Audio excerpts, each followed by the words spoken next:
अस्सलाम वालेकुम all students, उम्मीद है आप सब खैरियत से होंगे। आज की वीडियो में हम देखेंगे 10th क्लास फिज़िक्स के जो मोस्ट इम्पॉर्टेंट क्वेश्चंस हैं पेपर में आने वाले, तो उनको हम डिस्कस करेंगे। तमाम स्टूडेंट्स जिन्होंने पूरे साल के अंदर अच्छे से तैयारी नहीं की, वो इन क्वेश्चंस को अच्छे से करके अपने अच्छे मार्क्स हासिल कर सकते हैं। हम डिस्कस करेंगे हमारे शॉर्ट क्वेश्चंस।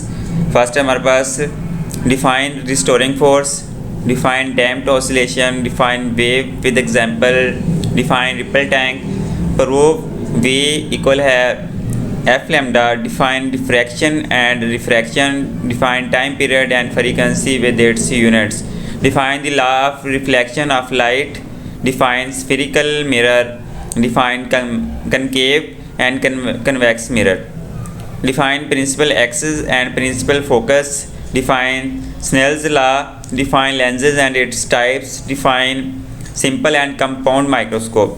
इसमें आपके डिफरेंट क्वेश्चन जो है इसके साथ वर्ड के साथ पूछे जा सकते हैं, इसको कंसेप्चुअल बना के पूछा जा सकता है। ये ज़्यादातर पेपर में आने वाले क्वेश्चन है। उसके बाद आता है आपके पास optical fibre, difference between charge and voltage, capacitor, conductor and insulator, electrostatic induction, electric field and electric field intensity with their units, electric current and conventional current, define EMF, Ohm's law, power with its units, Fleming's left hand rules।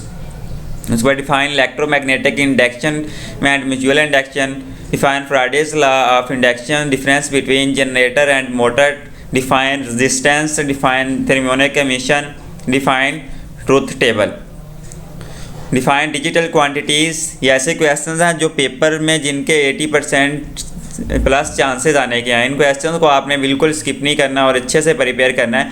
Define and और and not gets, इनके symbol भी आपने बनाने हैं और उसका truth table भी आपने बनाना है। आईटी क्या होती है, डिफाइन हार्डवेयर एंड सॉफ्टवेयर में क्या फ़र्क है, प्राइमरी एंड सेकेंडरी मेमोरी में क्या फ़र्क है, isotopes, cosmic radiations, nuclear transmutation, ionisation, half life, radio isotopes and its types, define nuclear fission reaction. ये तमाम शॉर्ट क्वेश्चन सारे चैप्टर्स के हैं जो मोस्ट इंपॉर्टेंट हैं। आपने इनको अच्छे से प्रिपेयर करना है और इनकी जो एग्जांपल्स हैं, हर क्वेश्चन आपका 2 नंबर का होगा, 7 एग्जांपल, 1 नंबर की आपकी डेफिनेशन होती है, 7 एग्जांपल होती है। ट्राई किया करें उनके यूनिट्स, उनकी एग्जांपल्स लाजमी दे ताकि आप फुल में से फुल नंबर्स ले सकें। अब हम चेक करते हैं इनके जो लॉन्ग क्वेश्चन मोस्ट इंपॉर्टेंट हैं वो कौन कौन से हैं। Prove motion of mass attached to a spring in a harmonic motion. उसके बाद हमारे पास है transverse and longitudinal waves, refraction waves, ultrasound and उसके क्या यूजेस हैं, image formation in convex lens, right parallel and series combination of capacitor, explain Coulomb's law, Joule's law और इनकी डेरिवेशन। ये भी आपने अच्छे से रेडी करनी है। ट्रांसफार्मर को अच्छे से एक्सप्लेन करना है, हमारा मोस्ट इंपॉर्टेंट लॉन्ग क्वेश्चंस में से आ रहा है। उसके बाद डीसी मोटर में क्या होता है, किस का उसके पार्ट्स होते हैं, कंपोनेंट्स क्या होते हैं, एक्सप्लेन करना है आपने डीसी मोटर को भी अच्छे से। उसके बाद मोस्ट इंपॉर्टेंट जो क्वेश्चन है हमारा CRO stand for cathode rays oscilloscope and it's component. आपसे क्वेश्चन पूछा जा सकता है rights components of cathode rays oscilloscope या एक्सप्लेन कैथोड रेज ऑसिलेशंस या इसके कंपोनेंट्स।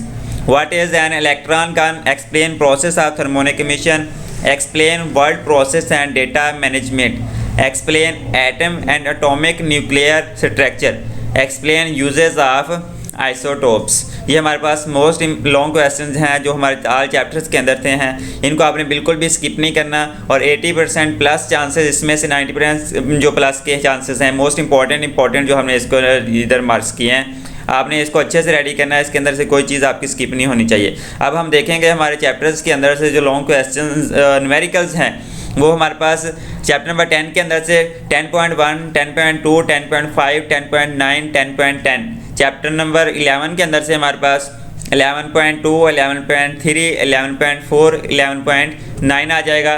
चैप्टर नंबर 12 के अंदर से हमारे पास 12.2, 12.3, 12.9, 12.10 आ जाएगा।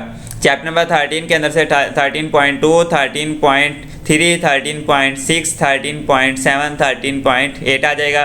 चैप्टर नंबर 14 के अंदर से हमारे पास 14.2, 14.3, 14.5, 14.7, 14.10 आ जाएगा। उसके बाद हमारे पास आता है चैप्टर नंबर 15 15 के अंदर से हमारे पास 15.2, 15.4, 15.5 ये हमारे मोस्ट इंपॉर्टेंट जो न्यूमेरिकल्स हैं वो आ रहे हैं। चैप्टर नंबर 18 के अंदर से हमारे 18.1, 18.4, 18.5 हमारे पास चैप्टर 16 और 17 जो थ्योरी के हिसाब से मोस्ट इंपॉर्टेंट है, उनके अंदर से अक्सर थ्योरी ज़्यादा आती है, न्यूमेरिकल नहीं आते। ये जो न्यूमेरिकल्स इधर ऐड किए गए हैं, आपने इसकी अच्छे से प्रैक्टिस करनी है ताकि इनके अंदर से कोई भी न्यूमेरिकल का कम्बिनेशन आपका हर लॉन्ग क्वेश्चन के साथ होता है। एक हमारा थ्योरी का पार्ट होगा और एक हमारा जो होगा वो न्यूमेरिकल्स बेस का पार्ट होगा। आपने न्यूमेरिकल्स की अच्छे से प्रैक्टिस करनी है ताकि जो आपके अच्छे फुल में से फुल नंबर ले सकें। और तमाम स्टूडेंट्स इस स्कीम को और इस पैटर्न को और ये मोस्ट इंपॉर्टेंट जो क्वेश्चंस हैं इनको अच्छे से प्रिपेयर करें और इंशाल्लाह जो है 60 में से 60 मार्क्स आसानी से ले सकते हैं और 15 उनके न्यूमेरिकल्स के होंगे। और इसके साथ साथ आप चैनल्स को सब्सक्राइब करें, लाइक करें ताकि आने वाली हर वीडियोज़ का नोटिफिकेशन आप तक पहुँचता रहे। अल्लाह हाफिज़, मिलते हैं हम अपनी नेक्स्ट वीडियो के।